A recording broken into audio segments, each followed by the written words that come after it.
For 10,000 years, human life kept the same tempo. Dawn pulled you from sleep, dusk sent you back to the hearth, and the seasons decided what was possible. A tool was an extension of bone and muscle. Power meant a horse's breath, a river's pull, a sail catching a decent wind. If you dropped a merchant from ancient Rome into a port town in 1700, he would recognize the rhythm at once. The handwork, the local markets, the slow arithmetic of distance. Then, in the late 18th century, on a wet, mineral-rich island off Europe's coast, that old rhythm began to crack. Britain did not invent ambition, but it sat atop a mountain of coal and possessed a culture that treated tinkering as a virtue. The change did not arrive with a trumpet. It arrived as an incentive. When labor is expensive and fuel is cheap, a machine becomes a bargain. The first sparks were quiet, almost domestic. In villages across Lancashire, families lived inside the putting out system. Women spun fibers into yarn, men wove cloth on hand looms, and the pace of production still sounded like breathing, steady, limited, human. But demand for textiles kept surging. Cotton, that white gold, had long been dominated by India's unmatched craftsmanship and cheaper labor. Britain tried to protect its own producers with laws, but restrictions did not erase desire. They redirected it. Entrepreneurs began to hunt for speed. In 1733, John Kay's flying shuttle doubled a weaver's output, and in doing so, it revealed the cruel logic of improvement. A faster loom is a hungry loom. Yarn became the choke point. It took armies of spinners to keep a single weaver fed with thread. For decades, that imbalance strained the cottage world. Then, the answer came in wood and simple mechanics. James Hargreaves' spinning jenny let one worker spin multiple threads at once, still small enough for a home, yet already whispering a new future. The whisper became a command when Richard Arkwright pushed scale beyond the cottage door. His water frame demanded power not from arms, but from moving water, and his mills gathered labor and machinery into a single, disciplined space. Here, production stopped being a family craft and became a system. Samuel Crompton's spinning mules sealed the transformation, producing thread fine and strong, turning quantity into quality at industrial speed. The numbers tell the story without mercy. What began as millions of pounds of raw cotton imports became vast torrents by the mid-19th century, feeding a city that would be nicknamed Cottonopolis. Manchester's sky darkened not from weather, but from coal smoke, and the air seemed to vibrate with the constant insect-like hum of spindles. Cloth grew cheaper, and the world began to dress in what machines could produce. But the bargain had a shadow.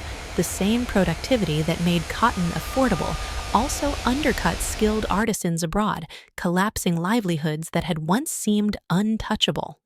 While the mills above ground spun the world's fabric, a different battle was being fought beneath Britain's soil. As coal mines chased deeper seams, they met an enemy older than metallurgy: water.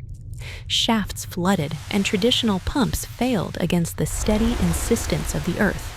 Out of that need rose the steam engine, first as a blunt solution rather than a sleek invention. Thomas Newcomen's early engines were huge, awkward beasts stationed at mine mouths, burning fuel with an inefficiency that would later look obscene. Yet at the pithead, coal was plentiful and cheap, so waste was tolerated. What mattered was that the engine could do something muscles could not. It could keep pulling, stroke after stroke, day after day, forcing water back and buying miners access to deeper riches. Then came the refinement that turned steam from a mine tool into a civilization tool. James Watt saw where heat was being squandered and, with support from Matthew Boulton, redesigned the process with a separate condenser. Efficiency surged. Steam stopped being merely a pump and became a driver. Once the engine could turn motion into rotation, it could power factory machinery directly. That was the true break from the ancient rhythm. A mill no longer needed to cling to a riverbank. It could be built where capital and labor met, wherever coal could be delivered. Steam blew furnace bellows, hammered iron, and drove looms. An invisible army of mechanical workers multiplied, measured in horsepower rather than headcount. Iron itself transformed under this pressure. For centuries, charcoal had constrained smelting because forests were finite. Coke, purified coal, opened the door to larger blast furnaces and far higher output. New processes like puddling and rolling made structural iron cheaper and more consistent, though the cost was paid in human bodies. Puddling was brutal, hot, dangerous labor. Many workers did not reach middle age, yet their hands shaped the beams, bridges, and machinery that would support the new economy. The landscape bent around these forces. Cities swelled as rural people were pushed off common lands and pulled toward the promise of wages. Urban growth came fast, faster than planning, faster than sanitation, faster than mercy. In places like Manchester, families were packed into crowded slums with dirt floors and too little water. Waste turned rivers into foul channels. Disease followed the same routes as people: cholera, typhoid, epidemics that fed on density and neglect. In industrial districts, life expectancy collapsed. Childhood became a gamble. Inside the factories, time hardened into discipline. Where farms followed weather and daylight, mills followed the clock. Shifts stretched 12 to 14 hours, 6 days a week. Early textile workforces relied heavily on women and children. Child labor was not new, but the factory made it relentless and visible. Children crawled under moving machinery to retrieve cotton or fix snapped threads, paid a fraction of an adult wage, prized for their small bodies and easier control. Public outrage eventually forced the first factory acts, beginnings of limits that slowly pushed children from the machine's underside toward the schoolroom. Even here, the story refuses to be simple. Alongside hardship, a new middle class emerged. Clerks, foremen, engineers, shopkeepers. They filled houses with carpets and mirrors and purchased sugar, tea, coffee, and fine ceramics that mass production made attainable.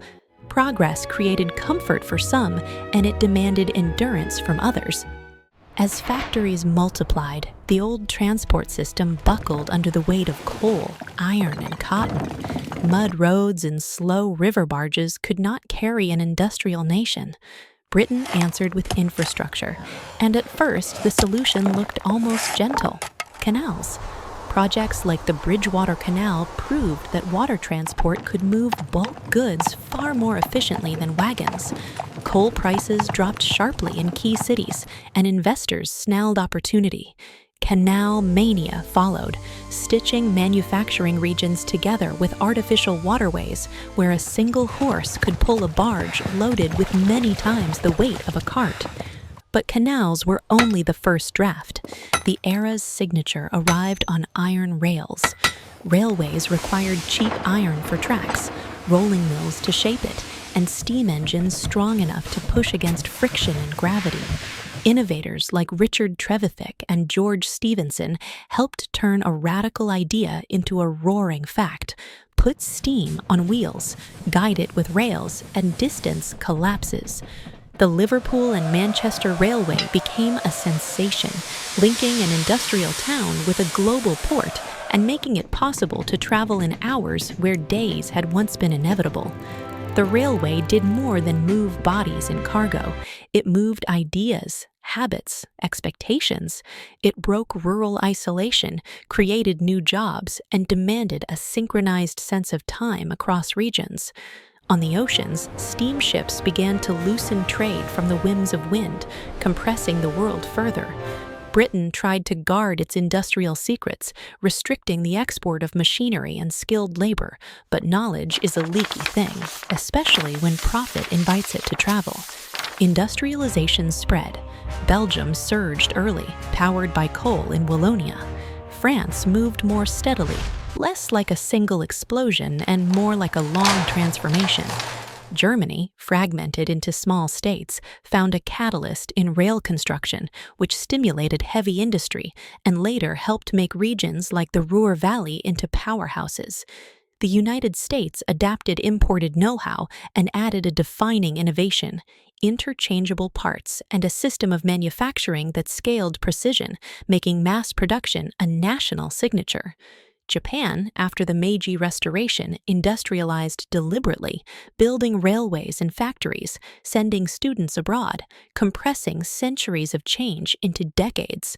Yet every expansion carried resistance. Skilled craft workers watched machines erase livelihoods. The Luddites smashed machinery in desperation, and governments responded with force. In the countryside, threshing machines met similar anger. These were the screams of an old world dying. But within that unrest, collective power formed. Trade unions learned that where one worker could be replaced, thousands could halt a line. Gradually, rights to organize and strike emerged, forcing improvements in wages and conditions. Ideas fought their own battles. Karl Marx interpreted the factory system as exploitation that would provoke revolution. Romantic poets and artists recoiled at smoke-darkened skylines and mourned what was lost. Even the environment began to push back as pollution and disease made denial impossible and spurred early regulations and public works like sewage systems. By the mid-19th century, the first wave of industrialization had matured, and a second wave approached, driven by steel, chemicals, petroleum, and electricity. The city's rhythm became constant, no longer tied to daylight, but to grids and schedules that could run without rest. Looking back, the Industrial Revolution was not merely a chapter of inventions, it was a reprogramming of human life. It took energy stored for millions of years and spent it to build speed, abundance, and power on an unprecedented scale. It raised living standards for many and deepened suffering for others. It shifted global balances, reordered labor, and laid the foundations of the modern world's conveniences and crises. The quiet green fields were crossed by iron arteries, and humanity, once a species moving with seasons, became a species that demanded the world move like a machine.